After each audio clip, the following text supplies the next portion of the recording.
Há alguns anos atrás eu criei um clube de leitura e a ideia era ler livros curtos, finos, que mesmo se você lesse 10 páginas por dia, você ainda encaixaria as leituras deste livro dentro das leituras que você já tem. O nome do clube justamente se chamava 10 páginas, Clube do Livro. Mas infelizmente não foi adiante quando a gente deu um próximo passo. Mas a grande questão é que durante esse clube eu pedia sugestões de livros curtos para que nós pudéssemos adentrar e colocar ali em mais opções para as próximas leituras. E dentre eles, uma das participantes, uma amiga minha, ela recomendou O Fuzil de Caça de Yasushi Inoue. É um livro que para mim era totalmente desconhecido e eu tive a oportunidade, agora depois de anos, de poder ler O Fuzil de Caça. E para minha surpresa, ele é muito diferente de tudo que eu imaginava ser. Ele conta a história de um homem que publicou um poema referente a um caçador que ele viu em meio ao Japão e numa revista de caça. E ele recebe em resposta de um homem que diz ser esse caçador. E esse caçador envia para esse escritor 3 cartas que recebeu mostrando por que ele se encontrava exatamente nessas planícies. E eu peguei esse tema não porque o livro ele mudou a minha forma de ver, ele tem suas mensagens, sim, tem tudo, mas eu queria trazer aqui para vocês uma forma muito interessante que foi a construção desse livro. Hoje, aqui no Estúdio de Teseu, o canal do YouTube do nosso estúdio literário, eu, Diogo Oliveira, vou falar para vocês um pouquinho sobre romance epistolar. Então vem comigo e vamos ver se é melhor escrever um romance de forma epistolar ou de forma comum. O formato epistolar ele tem um superpoder. Ele faz o leitor acreditar que aquilo é documento, não é ficção. Isso muda totalmente quando você coloca um clima de suspense, uma intimidade, uma manipulação, um ponto de vista. Tudo fica mais intenso. Eu vou passar por algumas obras que eu já li, mas você provavelmente, se não teve a oportunidade, eu super recomendo que você leia um romance epistolar. Mas antes de falarmos de tudo isso, vamos ao que mais interessa. O que é um romance epistolar? O que pode ser considerado um romance epistolar de verdade? Romance epistolar nada mais é que uma narrativa contada por peças de escritas produzidas dentro do mundo da história. Sejam elas cartas, escritas de diário, confissões, memorandos, boletins, laudos, mensagens. Em vez do narrador contar o enredo, e o enredo aparece por evidências. Dito isso, vamos pegar algumas características assim, com exemplos rápidos que possam fazer você identificar um romance epistolar. A primeira característica que eu quero falar é sobre a perspectiva subjetiva e intimista que um romance epistolar pode trazer. A gente não vê o fato, a gente vê o fato do jeito que alguém escolheu registrar. Assim como em Dom Casmurro de Machado de Assis, a gente tem toda a visão apenas pelo narrador que está escrevendo, não necessariamente por uma terceira pessoa que sabe de todo o resto e está contando a história com todos os detalhes. Além disso, a gente pode ter ou múltiplos pontos de vista ou um ponto de vista só. Ele pode ser, como eu gosto de falar, polifônico, várias vozes se contradizendo às vezes em vários registros, ou monocular, que é, por exemplo, um diário que vira uma prisão mental. Você só consegue ver aquilo que está registrado no diário. Tem também uma coisa interessante que, assim como nesse exemplo do fuzil de caça, ele traz um ritmo peculiar. O tempo ele avança por saltos.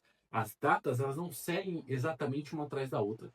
Você tem um intervalo grande, ou às vezes você tem uma sensação de urgência, que cartas, por exemplo, trazem semanas, meses, ou às vezes um e-mail que é enviado às 5 da madrugada, a pessoa só pode ler no outro dia. Além do mais, alguns romances epistolares eles trazem um certo contexto histórico e social no subtexto que você está lendo. Afinal, o mundo aparece nas entrelinhas, numa etiqueta, numa censura, num medo de interceptação de uma carta, na classe social, nas normas de gênero. A forma como o seu personagem está escrevendo o seu romance epistolar diz muito sobre o tempo e o local onde ele está. E além do mais, ele traz uma sensação de efeito documental, uma verossimilhança. O leitor é convidado a agir como um curador do arquivo, juntar peças, preencher lacunas e desconfiar de algumas versões, dependendo como for. Resumindo tudo isso, se você quer escrever um romance epistolar, o que eu posso falar é que Epistolar é a forma da narração por registro. Toda peça dele tem que ter um motivo para existir. Se não tem motivo para existir, o seu romance epistolar vai parecer simplesmente um truque de escrita para atrair mais leitores. Então eu trouxe aqui alguns exemplos, três, com três é um número bacana, além do Fuzil de Caça, que foi minha leitura mais recente, de livros que são romances epistolares, ou eles possuem romances epistolares. O primeiro que eu vou falar vamos falar sobre Kevin.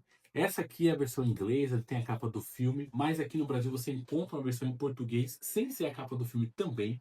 É um romance totalmente escrito através de cartas, e essas cartas elas vão te levando a ser enganados cada vez mais. Mesmo eu assistindo o filme, eu caí na enganação que Lionel Shriver colocou pra gente. Temos aqui Garota Exemplar. Infelizmente, esse também é a capa do filme. Eu queria um que não fosse a capa do filme, mas o que eu li foi esse aqui. Ele mescla a narração em terceira pessoa com a narração em um diário, o diário da Amy. Então você acompanha a narração epistolar da Amy misturado com a narração de terceira pessoa. Você quer escrever um livro epistolar aí, mesclando alguma coisa, talvez isso aqui seja um bom exemplo para você seguir. E o terceiro que eu trouxe, ele não é bem um romance epistolar. É um livro do Stephen King. Se você quer ver um romance epistolar bacana do Stephen King, eu recomendo Carrie, é estranho, ou só Carrie, que totalmente narrado através de cartas, jornais e relatos que são colocados. Mas eu quis colocar o Dolores Claiborne para levantar um questionamento aqui com vocês. Dolores Claiborne, se você não leu, ele é totalmente contado através de um relato que a Dolores está dando para os policiais. Então eu sei que aqui você está ouvindo a Dolores dizer. Mas eu pergunto para vocês, se ao invés de Stephen King colocar a Dolores narrando o relato policial dela, se a gente pegasse alguém que anotou esse relato, a escrivã que escreveu tudo o que ela disse, isso aqui se tornaria um romance epistolar? Fica a pergunta aí para vocês, deixa aqui nos comentários. Aproveita, se ainda não segue a gente no canal, já segue a gente no canal, deixa o like e faz esse questionamento provocativo também para os seus colegas leitores e escritores, para a gente ver o debate nascendo aí e essa chama colocar todo mundo para procurar mais sobre romances epistolares. Dito isso, vamos perguntar por que vale a pena ler ou escrever romances epistolares.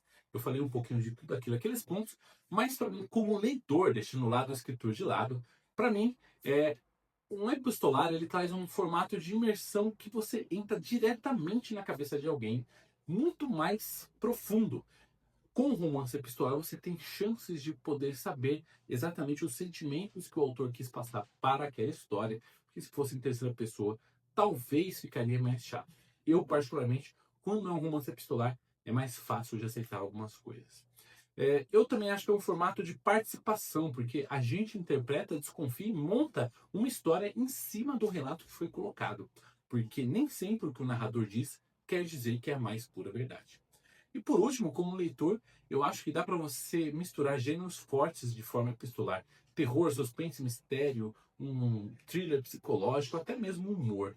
Drácula é um dos exemplos que eu mais coloco de romance epistolar, justamente porque ele é uma sucessão de cartas trocadas e relatos de diário que vão formando uma obra bem complexa e interessantíssima.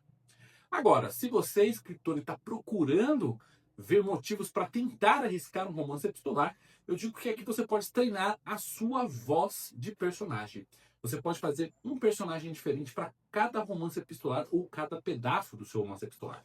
Se você tem 3 personagens diferentes, cada um troca uma carta, troca um e-mail, troca uma conversa de WhatsApp, você pode ver como que você faz os trejeitos da pessoa na hora de escrever. Você compara se você está muito parecido a sua escrita com um ou outro, se o seu leitor beta sabe distinguir de quem é qual e-mail ou carta sem você precisar falar. Também dá para você treinar o seu subtexto, você colocar o que não precisa ser dito, mas entendido através dessa narração epistolar. Dá para também fazer uma construção de mundo muito bacana sem ficar aquela coisa maçante, em terceira pessoa, falando como foi a criação do mundo e tudo mais. Simplesmente um romance epistolar, você pode colocar o seu protagonista ou a sua protagonista reclamando de algo e ela explica o porquê que ela reclama daquele algo, que vira uma explicação para a sua construção de mundo, sem necessariamente você parar toda a história para explicar o porquê que aquele mundo é daquela forma. E, além de tudo, se você tem dificuldade de criar tensão com lacunas, O romance epistolar ele traz o silêncio como tensão. Entre uma carta e outra, entre um escrito e outra, você consegue colocar essa tensão, essa ansiedade de saber o que vai ser em seguir. Para você, então, que é escritor, fica a dica. Então, de bônus, vou te dar aqui um checklist para você fazer perguntas se o seu romance epistolar ou se a sua história epistolar está valendo a pena ou não. Sempre pergunta, cada documento precisa de um motivo. Qual foi o motivo porque o seu foi escrito? Cada documento precisa de um destinatário. Para quem é o seu destinatário? Mesmo um diário, você está escrevendo para o próprio personagem. Essa intenção muda tudo na hora que você vai escrever. Cada documento precisa ter uma função dramática. Não é só ficar jogando história na forma epistolar. Pergunta se você quer revelar, se você quer esconder, se você quer virar o jogo em tudo aquilo que você está contando. E por último, controle o tempo. Use as datas como ferramenta de suspense, use um intervalo grande entre cada um ou um intervalo curto para você colocar aquela ansiedade, aquela urgência. Fez esse checklist? Manda aqui para mim, fala, me mostra a sua obra, fico super curioso. E além do mais, sou super incentivador para cada um de vocês publicarem mais suas histórias. Então, antes da gente partir para o finalzinho, vou deixar uns recados aqui importantíssimos. Se você já tem o seu livro pronto e precisa imprimir ele, vai lá na Fábrica do Livro, a impressão a partir de 4 exemplares, sai o seu orçamento na hora, tem balcões de retiradas com frete grátis e a nossa gráfica parceira aí já há mais de 2 anos e meio. Inclusive, tem cupom para você usar, cupom TESEU10 na primeira compra, eu te dou 10% de desconto nas suas impressões e as demais impressões você usa o cupom TESEU e ganha 5% de impressões. Seja para os seus livros, seja para os seus cadernos, seja para os seus marca-páginas, Fábrica do Livro é o que eu recomendo. Agora, se você não tem nada escrito ainda, você pode adquirir o nosso e-book Arquitetos de Creta para você aprender a estruturar a sua história e colocar ela em prática, além de alguns pontos ali que vão te ajudar a dar uma estrutura narrativa completinha para o seu romance. E lá na plataforma onde você adquire o e-book, você tem um workshop gratuito sobre a jornada do herói, além de poder tirar as dúvidas diretamente comigo através das perguntas na Hotmart. E se romance não é a sua escolha, se você quer algo mais curto, temos também o nosso curso de contos, para que você aprenda a escrever histórias mais curtas, que você aprenda a publicar elas no formato de revista conto, que é um formato que eu acho super inovador e funciona bastante, principalmente quando eu vou em eventos, além do que dicas para você poder divulgar a sua escrita, a sua carreira literária através dos seus contos. Confere aqui esses 2 links aqui na legenda, que são cursos que a gente tem disponível na Hotmart. Se você não quer pagar nada, mas ainda quer participar aqui do Estúdio Literário, nós temos o nosso grupo gratuito do WhatsApp, o Panteão da Escrita. Toda sexta-feira tem uma newsletter nova lá, via WhatsApp. O grupo fica fechado durante a semana. Só na sexta-feira a gente abre para as mensagens para enviar essa newsletter, trocar ideias, conhecer novos autores, fortalecer a nossa comunidade. E ainda, por lá, a gente tem workshops gratuitos de tempos em tempos. Inclusive, se não me falha a memória, se você está assistindo esse vídeo no dia que ele foi lançado, dá tempo de você participar do nosso workshop de primeira pessoa contra a terceira pessoa. Qual é o melhor para a sua história? Confere lá depois e vamos aqui ao nosso grande finale. Resumindo, romance epistolar é a história por rastros.